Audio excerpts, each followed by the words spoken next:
은혜 아니면 살 수 없고 설 수 없네. 우리는 하나님의 은혜 가운데 한밤을 지나고 새 아침을 맞이했습니다. 기도하겠습니다. 하나님 아버지, 영광과 찬미를 받으시옵소서. 저희들 편안함 쉼을 주시고 또 새 아침 일어나게 하시니 감사합니다. 깨워주신 것 감사합니다. 생명과 호흡을 주신 것 감사합니다. 오늘 또 하나님을 마음껏 높이고 찬양하고 하나님과 동행하는 복된 하루 되게 하옵소서. 예수님의 이름으로 기도합나이다. 아멘. 다 같이 찬송가 438장입니다. 내 영혼이 은총 입어 부르시겠습니다. 내 영혼이 은총 입어 중한 죄짐 벗고 보니 슬픔 많은 이 세상도 천국으로 화하도다.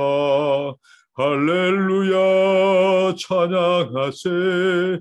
내 모든 죄 사함 받고 주 예수와 동행하니 그 어디나 하늘나라. 주의 얼굴 뵙기 전에 멀리 뵈던 하늘나라. 내 마음속에 이루어지니 날로 가깝도다. 할렐루야 찬양하세. 내 모든 죄 사함 받고 주 예수와 동행하니 그 어디나 하늘나라. 높은 산이 거친 들이 초막이나 궁궐이나 내 주 예수 모신 곳이 그 어디나 하늘나라. 할렐루야 찬양하세. 내 모든 죄 사함 받고 주 예수와 동행하니 그 어디나 하늘나라. 아멘. 우리 하나님의 말씀입니다. 구약 성경 잠언 계속해서 묵상을 나누시겠습니다. 잠언 15장입니다. 잠언 15장 19절부터 33절까지입니다. 읽도록 하겠습니다. 게으른 자의 길은 가시 울타리 같으나 정직한 자의 길은 대로니라. 지혜로운 아들은 아비를 즐겁게 하여도 미련한 자는 어미를 없인 여기느니라. 무지한 자는 미련한 것을 즐겨하여도 명철한 자는 그 길을 바르게 하느니라. 의논이 없으면 경영이 파하고 모사가 많으면 경영이 성립하느니라. 아멘. 네 구절만 읽도록 하겠습니다. 한 절 한 절씩 살펴보도록 하겠습니다. 정말 이 잠언이 우리에게 있는 것이 너무 좋습니다.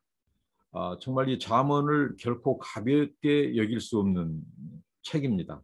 성경 66권에서 이 지혜문학, 이 시가서와 지혜문학은 아주 우리 인생에 있어서 구체적인 우리 삶을 다뤄준다고 하는 점에 있어서 참으로 유익한 책입니다. 우리가 성경은 구원에 이르게 하는 하나님의 지혜인데 결코 잠언도 구원과 상관없는가? 아니다는 것입니다. 잠언을 묵상하면서 깨닫고 느끼는 것은 잠언도 굉장히 구원과 직결된 상관이 있는 책이라는 것입니다.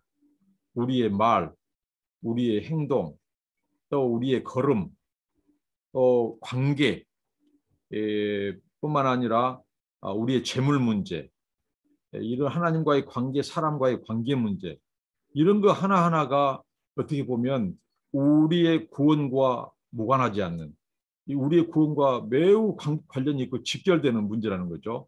그러니까 우리는 이 잠언이 인생의 하나의 처세술, 무슨 인생의 무슨 교훈집 정도가 아니라는 것입니다. 굉장히 생과 사의 갈림길, 이런 아주 신중하고 아주 정말 우리로 하여금 우리의 삶의 이 구원을 돌아볼 수 있는 이 말씀이 바로 잠언입니다. 자, 계속해서 오늘 1절 19절입니다. 게으른 자의 길은 가시 울타리 같다고 말합니다. 게으른 자의 길, 가시 울타리는 이 펜스라고 하는 것은 장애물을 말합니다. 경계를 말하는 의미도 있지만 장애물입니다. 근데 이 울타리가 있는데 가시 울타리는 아주 장애물이죠. 근데 이 가난한 자의 길이 가시 울타리 같다 하는 말은 가난한 자의 길은 이 게으른 자의 길은 이 장애물이 많다는 것이죠. 그러나 반면에 어떤 자입니까? 이 19절에 정직한 자의 길. 여기 이 정직한 자의 표현은 이 앞에 게으른 자의 이 반대로 부지런한 자, 정직한 자, 하나님의 말씀에 순종하여 사는 자, 이들에게 이 정직한 자의 길은 대로라고 말합니다. 하이웨이입니다. 탄탄대로를 말합니다. 거침없는 길이죠. 장애물이 없는 길이죠. 이 길을 안내하시고 인도하신 분이 누구시겠습니까? 결국은 하나님이십니다. 그리고 사람들도 정직한 자, 그리고 근면한 자를 사랑하고 그런 자들을 돕습니다. 그래서 그들의 길은 대로라는 거죠. 20절 계속 읽습니다. 지혜로운 아들은 아비를 즐겁게 하나 미련한 자는 어미를 없인 여기느니라. 지혜로운 아들은 바로 다른 거 아닙니다. 아비와 어미의 이 훈계, 교훈, 명령, 법도, 충고, 훈계, 조언 등을 이 달게 받는다는 거죠. 받아들이고 순종하고 그것을 기쁨으로 즐겨 행한다는 것입니다. 그런 자들은 아비와 어미를 기쁘게 하고 또 영화롭게 하는. 자, 오늘 우리 신자들의 이 삶도 마찬가지입니다. 우리 하늘의 아버지, 그 하나님을 기쁘시게 해드리고 영화롭게 하는 것은 다른 것이 아니고 하나님의 말씀의 법, 교훈과 훈계를 우리의 마음에 새기고 그 말씀을 지켜 행하는 그런 삶이라는 거죠. 우리가 그런 삶, 그런 자가 되기를 바랍니다. 그리고 무지한 자는 미련한 것을 즐기하여도 명철한 자는 그 길을 바르게 하느니라. 여기서 무지한 자는 마음이 없는 자입니다. 마음을 빼놓고 사는 자. 마음이 없이 사니 얼마나 무지하겠습니까? 이성적인 판단 능력이 상실된 자는 미련한 것을 즐기한다는 거죠. 판단력이 흐린 사람들은 무엇이 옳고 그른지, 내가 가는 길이 바른지, 이것은 하나님이 기뻐하는 것인지, 사람에게 유익이 되는 것인지 이걸 따지지 않습니다. 그렇기 때문에 그들은 나오는 대로 말하고 생각나는 대로 말하고 행동합니다. 그래서 계속해서 미련을 쏟는다고 말합니다. 그것을 즐기한다고 말하죠. 그러나 명철한 자는 그 길을 바르게 하느니라고 말합니다. 명철, 여기서 하나 정리하고 넘어가겠습니다. 우리가 자문에서 자주 등장한 세 용어가 있습니다. 지식, 또 하나는 지혜, 하나는 명철입니다. 지식은 무엇냐면 바로 우리가 여호와를 아는 지식이라고 말씀합니다. 하나님의 이 말씀, 법도, 그의 이 훈계, 교양, 또 명령, 이런 교훈, 이러한 것들을 지식으로 말합니다. 무엇이 옳고 그른지, 이 지식, 바른 방향인지, 그른지, 이런 지식이죠. 그런데 이 지식을 적절하게 활용하게 하고 하는 것은 지혜라는 거죠. 그러면 이 지혜는 무엇에 근거해서 그런 지혜가 생기고 나오는가? 그 명철이라는 겁니다. understanding. 이것은 바로 이해력, 이 판단력, 분별력입니다. 그러니까 명철이 있는 자가 지혜를 두었습니다. 어떻게 언제 행동해야 되는지, 언제 말해야 되는지 이런 것들을 분별하게 하는 것이 명철이고 그 하나님의 지식, 말씀을 적절하게 활용하게 하는 것은 바로 지혜입니다. 명철한 자는 그 길을 바르게 정도를 걷게 한다는 것이죠. 왜? 분별력과 또 이 판단력이 있기 때문에 그렇습니다. 그리고 의논이 없으면 경영이 파하고 모사가 많으면 경영이 성립하느니라. 여기서 의논은 바로 무엇입니까? 회의입니다. 의논입니다. 말 그대로 이렇게 조언, 충고 이것을 말하죠. 이것이 없으면 경영이 파한다. 이 경영은 바로 목적, 계획 이런 것을 말하죠. 가정이든 회사든 국가든 경영이 있습니다. 그 회사 가정에 가운이 있고 목적이 있고 또 계획이 있습니다. 그런데 이러한 계획과 목적은 바로 의논을 통해서 가능하다는 거죠. 세워진다는 것이죠. 모사가 말하면 여기 지략입니다. 지략. 모사. 이 지혜자, 또 조언자, 충고자가 있으면 많으면 경영이 세워진다. 경영이 오른다는 것이죠. 이 교훈은 무엇입니까? 아집과 독단, 어느 개인의 그 욕심, 탐심 이런 것들이 개입하고 자기 생각과 주장만을 관철시키는 이 조직이나 공동체는 서지 못한다는 것이죠. 이게 공동체의 유익을 위해서 계획과 목적을 위해서 함께 의논할 때, 함께 이 지혜를 모을 때 경영이 선다는 것이죠. 그 회사나 가정이나 국가가 그 목적대로 세워진다는 것입니다. 그러니까 이것은 무엇을 경계하냐? 자기만의 생각, 또 독단, 아집을 경계하는 것입니다. 이 말씀과 관련해서 정말 이렇게 지혜로운 자들은 주변의 지혜로운 자의 말을 듣습니다. 다른 말에 기울입니다. 훈계도 듣고 충고도 듣고 조언과 여러 생각을 청취합니다. 역시 이게 지혜로운 자이고 또 리더도 마찬가지입니다. 교회도 마찬가지입니다. 교회든 국가든 가정이든 지도자의 아집과 독단으로 끌어가다 보면 그것은 경영이 그 계획과 목적에 의해서 그 조직과 공동체가 설 수 없습니다. 오늘날 이 교회의 많은 문제점들이 바로 그것이죠. 교회의 이 담임 목사, 또 리더들, 또 이 소위 말하는 교회의 이것을 결정하는 이 당이라든가 이런 조직에 있어서 성도들의 이 말을 귀를 기울이고 여기서 이 의논 중에는 당회와 또 공동의회가 들어갑니다.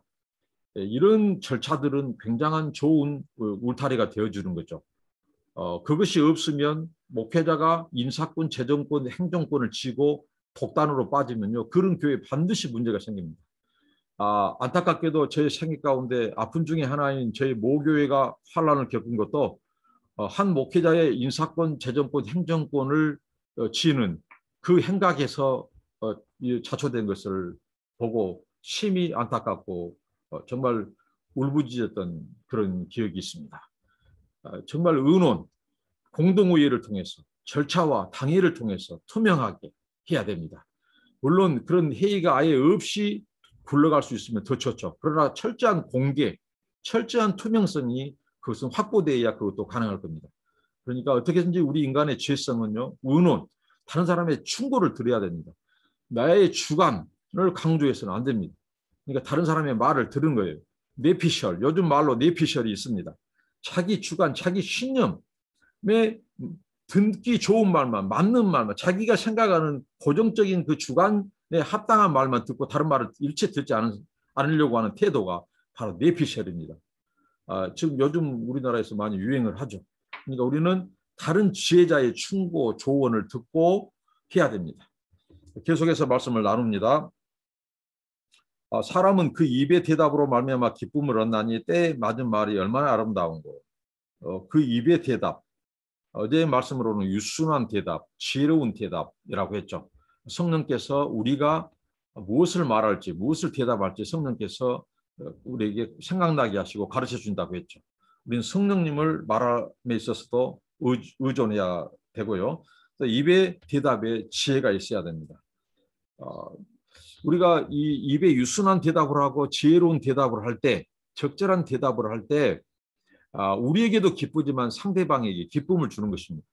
정말 말 잘하는 사람들은 잘 듣는 자들이고 대답을 잘하는 자들입니다. 이런 자들의 특징은 그 상대방으로 하여금 기쁨을 준다는 거죠. 때에 맞는 말을 하기 때문에 그렇습니다. 그 말은 참으로 아름답습니다. 경우에 합당한 말을 잠언 후반절에도 나오고 있습니다. 경우에 합당한 말, 때에 맞은 말. 그러니까 지혜자들은 하나님의 지식, 하나님의 말씀과 교훈과 훈계를 잘 간직합니다. 마음에 잘 간직했다가 때와 장소, 상대방에 맞게 그 말을 대답을 하고 말을 합니다. 그렇기 때문에 상대방에 기쁨을 주고 유익을 주고 즐거움을 줍니다. 이게 바로 지혜자의 말입니다. 우리의 말을 끊임없이 돌아보고 나는 정말 다른 사람의 말을 잘 듣고 또 적절한 말을 하는가? 우리가 이 말씀에 교훈을 얻기를 바랍니다. 24절입니다. 지혜로운 자는 위로 향한 생명길로 말미암음으로 그 아래에 있는 음부를 떠나게 되느니라. 지혜로운 자, 위를 향한 생명길로 연결된 자입니다. 그러니까 우리의 삶, 도덕적, 종교적, 신앙적, 윤리적 이런 삶이 우리는 이 세상의 가치에 두지 않고 생명길, 유의 길, 이 영원한 하나님의 나라로 접속되어 있는, 연결되어 있는 자들이 바로 지혜로운 자들입니다. 그들은 그 아래에 있는 음부를 떠납니다. 음부는 이 세속적인 가치, 이 세상의 유격적인 것, 일시적인 것, 한시적인 것, 눈에 보이는 것, 지나가 버릴 것, 현상적인 것, 이런 우리 인간의 지혜와 관련되어 있는 것, 세상의 즐거움, 이런 것을 떠난다는 것입니다. 그리고 위의 것, 위에 있는 가치, 영생의 가치, 생명의 가치, 영원한 것, 영구한 이 하나님의 말씀, 지혜, 이 법도를 추구하는 것입니다.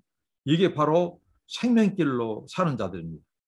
그러니까 이 땅에 발은 붙이고 살지만 세속적인 탕류에는 휩싸이지 않는, 그러면서도 영향력을 끼쳐서 우리의 말과 삶을 통해서 다른 사람에게 윤택하게 하고 생명을 얻게 하고 구원의 길로 인도하고 천국으로 인도하고, 이런 자들이 바로 지혜 있는 자고 생명길로 가는 자들입니다. 이곳에서부터 천국을 경험하고 경험한 천국을 나누어 주는, 하나님의 이 복이 되기 위해서 복을 받는, 그 복을 또 나누는, 이 생명을 얻게 하는 이런 지혜로운 자입니다. 정말 우리는 이 생명길, 지혜로운 자의 길을 걷기를 바랍니다. 그리고 25절, 여호와는 교만한 자의 집을 하시고 가부의 지게를 정하는시나 하나님은 교만한 자를 상대하고 대적하십니다. 이 세상에 이 교만은 다른가, 마음이 높아지는 것이죠. 이 마음이 거만하는 것입니다.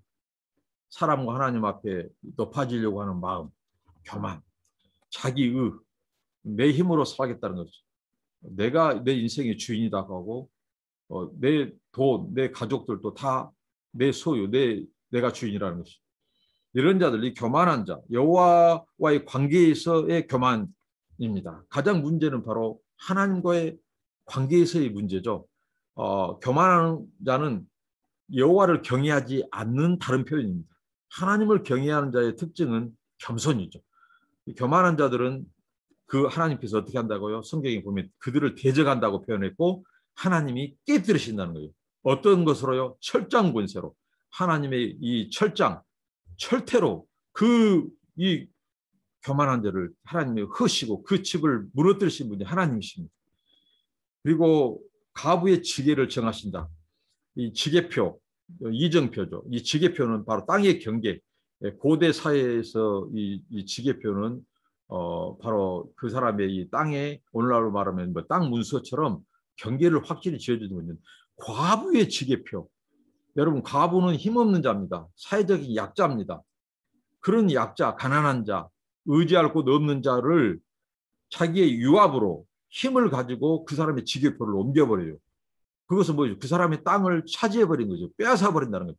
얼마나 이것은 보통 강도가 아니죠. 여러분, 근데 그것도 누굽니까? 누구의 지게표입니까? 과부의 지게표입니다. 성경에서 하나님은 모든 자를 사랑합니다. 선인이나 악인이나 하나님께서는 빛을 주시고 일반적인 사랑, 은총을 주십니다.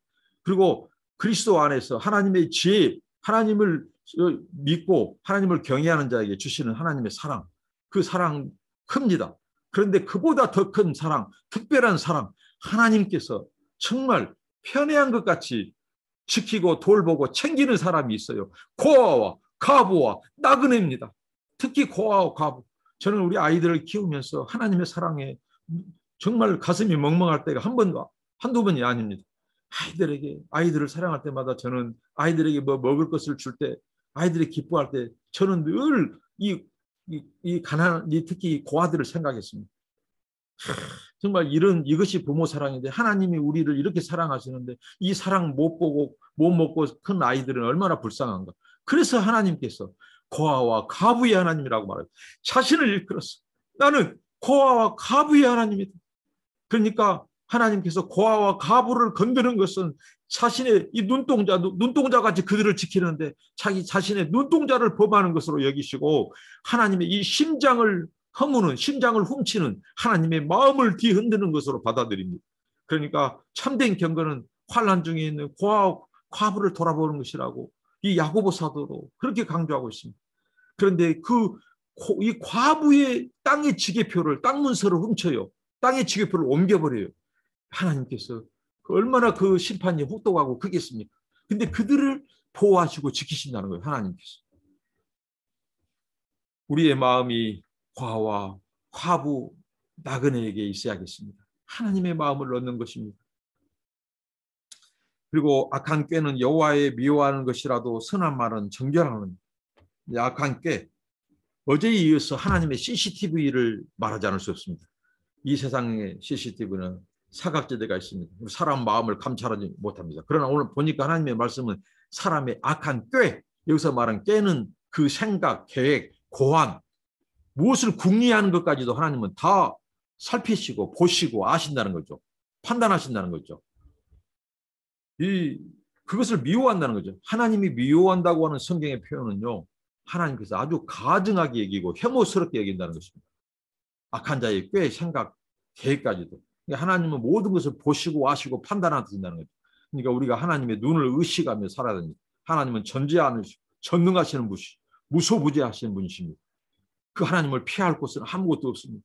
그래서 우리가 더 하나님 앞에 두렵고 떨림으로 살아야 되고 그분을 경외해야 되고 그분의 법을 우리의 마음에 새기고 순종하며 사는 삶이 우리에게 요구됩니다. 그리고 하나님은 선한 말을 정결한 선한 말, 남을 세우는 말, 순수하고 깨끗하고 그런 말은 하나님이 정결하다는 말은 하나님 받으실 만한, 하나님이 제물로 받으실 만한 거죠.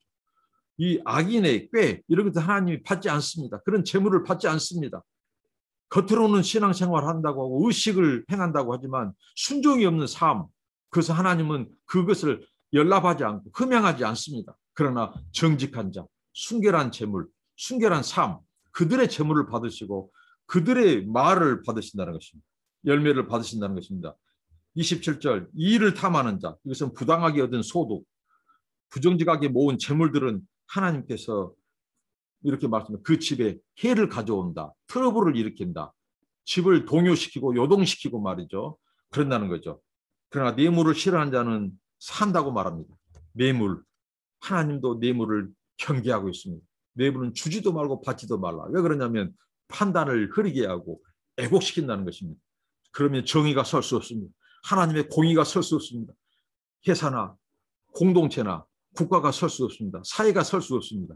그래서 하나님은 이 공동체의 이 질서를 위해서 이 하나님의 공의와 정의를 위해서 뇌물을 주지도 말고 받지도 말게 하라고 하죠. 제가 전번에 얘기했죠. 이 고건 총리 38살에 도지사가 되었습니다. 그리고 국무총리까지 이르렀습니다. 대통령만 못했지 모든 관직은 다 젊었을 때부터 다 하신 분입니다. 근데 그가 아버지로부터 받은 교훈, 너는 사람들을 만날 때 투명한 식당에서도 보이는 곳에서 만나라. 여러 사람 있는 곳에 만나라. 이것은 뇌물을 받지 말라는 것입니다. 의도적으로 펜스 울타리를 쳐라는 것입니다. 이게 지혜자입니다. 정말 뇌물은 사람을 죽이는 것입니다. 여러분, 우리 그리스도인으로서 뇌물을 쉽게 받을 수 있는, 청탁을 받을 수 있는, 대가를 바라고 청탁할 수 있는 그런 관직, 요직 조심해야 됩니다. 그럴 때일수록 여러분의 마음을 지켜야 됩니다. 원칙이 있어야 됩니다. 하나님의 말씀, 그게 지혜자는 뭐냐? 지식이 있어야 돼요. 하나님의 이 교훈, 훈계, 법도가 늘 이 마음판에 새긴 사람들은요, 그것을 생각합니다. 하나님을 의식합니다. 그래서 뇌물을 안 받습니다. 거절합니다. 그래서 빛난 것입니다. 선한 영향을 끼치는 것입니다. 뇌물을 받을 수 있는 위치, 청탁을 받을 수 있는 위치, 그 힘에 있는 권세에 있는 자리에서 그것을 거절할 수 있는 것, 이게 영성이고 이게 영권입니다. 이게 지혜입니다. 이게 참다운 그 사람의 믿음입니다. 얼마나 겸손한 자입니까? 하나님의 말씀 앞에 순수하고 깨끗한 뇌물은 하나님이 싫어하십니다. 땀 흘려 얻은 재물을 좋아하십니다. 그리고 의인의 마음은 대답한 말을 깊이 생각해도 악인의 입은 악을 쏟느니라. 자, 의인의 마음, 지혜자의 마음은 대답한 말을 신중하게 생각한다는 거죠. 바로 말하지 않습니다. 그러나 바로 이 어리석은 자, 미련한 자들은 바로 자기의 감정 표현을 한다겠죠. 어제 계속해서 진노를 바로 쏟아부어요. 생각 없이, 여과 없이 바로 자기의 이 감정을 쏟아내는 자는 어리석은 자입니다. 그러나 지혜로운 자는 늘 생각합니다. 그래서 경우에 합당한 말을 하고 말을 들어주고, 그러니까 얼마나 또 정제되고 또 정제된 언어. 그래서 아름다운 말이고 사람을 살리는 말, 그 공동체를 세우고 다른 사람을 이롭게 하고 생명과 기쁨과 즐거움을 주는, 소망과 유로를 주는 말이 거기서 나오는 것입니다. 정말 우리의 말이 더 신중하고 대답도 신중하고 생각하고 그런 우리의 언어 생활이 되기를 축복합니다. 그리고 여호와는 악인을 멀리하시고 의인의 기도를 들으신다고 말합니다. 악인을 여기서 멀리하는 것은 물리적으로 멀리할 뿐만 아니라 하나님께서는 관계도 정리하십니다. 하나님은요 철저히 이 소위 말한 이 소셜 디스턴싱 정도가 아니라 이 스피리추얼 디스턴싱, 이 영적으로 하나님께서는 거리두기를 철저히 하시는 분이고, 또 우리에게 말씀하셨죠. 하나님은 지혜자를 가까이 해라. 의로운 자를 가까이 해라. 하나님을 경외하는 자를 가까이 해라. 이렇게 말씀합니다. 미련한 자, 음녀, 의롭지 못한 자, 불의한 자, 이런 자들은 멀리하라. 하나님도 이들이 구원받기를 원하십니다. 돌이키기를 원하십니다. 하나님의 사랑의 문은 언제든 열려 있습니다. 그러나 끝까지 돌이키지 않는 자들에게는 하나님께서는 그 관계를 정리하십니다. 가장 무서운 형벌이 뭐냐? 하나님께서 그 관계를 끊어버리는 것입니다. 정리해버리는 것입니다. 그러니까 지금 기회 있을 때, 은혜가 주어졌을 때 회개하고 돌이켜야 된다는 것이죠. 하나님은 악인을 멀리하시고 의인의 기도를 들으십니다. 의인의 그 정직한 자의 기도, 그들의 예배를 받으시고 그 기도를 들으십니다. 하나님이 그의 편이 되어주십니다. 하나님이 그들의 변호자가 되어주십니다. 마지막 날에 심판대에서도 하나님께서는 당신 심판의 법정에서 심판하시는 분이 그 정직한 자의 변호사까지 되어주시니 얼마나 놀라운 은혜입니까? 그리고 계속해서 눈에 밝은 것은 마음을 기쁘게 하고 좋은 기별은 뼈를 윤택하게 하니라. 눈에 밝은 것, 눈의 광채, 눈에 선한 것은 마음을 기쁘게 합니다. 선한 것, 좋은 것. 그러나 나쁜 것, 악한 것은 우리 마음을 기쁘게 하지 못합니다. 그래서 우리가 좋은 것을 보고 좋은 것을 취하고 가치 있는 것을 택하고, 이게 바로 명철 있는 삶이고 지혜자의 삶이고 예배입니다. 삶 속의 예배입니다. 그럴 때 우리 마음이 기쁘게 되고 우리의 뼈도 윤택하게 되고 육체의 건강도 주십니다. 영적인 육적인 하나님께서 윤택함을 우리에게 주십니다. 31절 생명의 경계를 듣는 귀는 지혜로운 자 같으니라. 생명의 경계, 이것은 하나님의 지혜, 교훈들입니다. 하나님의 훈계입니다. 이런 것들을 듣는 자, 이 듣는 사람은 복되다고 말합니다. 그들이 바로 지혜로운 자 가운데 있다고 말합니다. 32절 훈계받기를 치열한 자는 자기의 영혼을 경히 여긴다. 가볍게 여긴다. 이게 그런다는 거죠. 훈계를 통해서 견책, 여기서 견책은 바로 뭐지? 꾸짖는 것입니다. 다른 사람이 우리를 책망하고 꾸짖을 때 그것을 달게 받은 거예요. 특히 그게 하나님의 교훈, 하나님의 말씀으로 우리를 주의 교양으로 훈계한 것이라면 그것은 나를 살리는 하나님의 음성이라는 것이죠. 그 지식을 달게 받아요. 그래서 지혜를 얻는 거예요. 지혜로운 자가 어떻게 한다고요? 도덕적, 신앙적, 윤리적인 판단을 한다는 거죠. 그래서 하나님이 원하는 삶을 살게 되고 그의 방향이 정도를 걷게 되고, 그래서 그는 생명길로 가는 것입니다. 그러나 이 견책을 듣지 않는 자, 나를 돌이키게 하려고 하신 하나님의 훈계와 조언을 거절하는 자는 자기 영혼을 멸시하는 자예요. 자기 영혼을 무시해버리는 거예요. 그들에게는 무엇입니까? 이 파멸과 해가 있다고 하는 것입니다. 그래서 우리는 지식이 필요합니다. 그 지식을 적절히 활용할 수 있는 하나님의 지혜가 필요합니다. 그 지혜는 무엇입니까? 명철이 필요합니다. 분별력과 판단력. 근데 그것이 어디서 나온다고요? 하나님과의 바른 관계. 그것은 여호와를 경외하는 때 나오는 것입니다. 하나님을 경외할 때 하나님과의 바른 관계에 있고 하나님의 의를 획득할 때 우리는 지혜를 얻게 되고 지식을 활용하게 되고 분별하게 되고, 그래서 우리는 정직한 길, 의의 길로, 생명의 길로 간다는 것입니다. 여호와를 경외하는 것은 지혜의 훈계라 겸손은 존귀의 앞잡이입니다. 이게 결론입니다. 이게 잠언서의 결론이고 오늘 본 장의 결론입니다. 하나님을 경외하는 것이 그 총하는 지혜입니다. 지혜와 지식의 근본이 하나님을 경외하는 거예요. 하나님을 경외할 때 얻게 되는 것은 하나님의 지혜입니다. 그리고 그 하나님을 경외하는 것에 징표는 무엇냐? 겸손입니다. 자기를 낮추는 거예요. 자기를 복종시키는 겁니다. 하나님 앞에 말씀에 복종시키는 겁니다. 그럴 때 하나님은 그를 존귀하게 그의 영예를 높여주시는 것입니다. 이 존귀가 바로 겸손의 앞잡이입니다. 겸손한 자의 보상입니다. 오늘 또 하나님의 말씀을 가지고 지켜 순종하며 이것을 기쁨으로 생명으로 알고 사는 저와 여러분 되시길 바랍니다. 기도하겠습니다. 하나님 감사합니다. 주신 말씀 땅에 떨어지지 않게 하시고 우리 마음이 새기고 하나님의 이 말씀을 지켜 순종하면서 하나님을 기쁘시게 하고 다른 사람들도 살리고 윤택하게 하고 기쁨과 위로와 소망과 생명을 주는 우리의 말, 우리의 행동이 되게 하옵소서. 예수님의 이름으로 기도합나이다. 아멘. 오늘도 승리하는 하루, 복된 하루 되시기를 축복합니다. 감사합니다.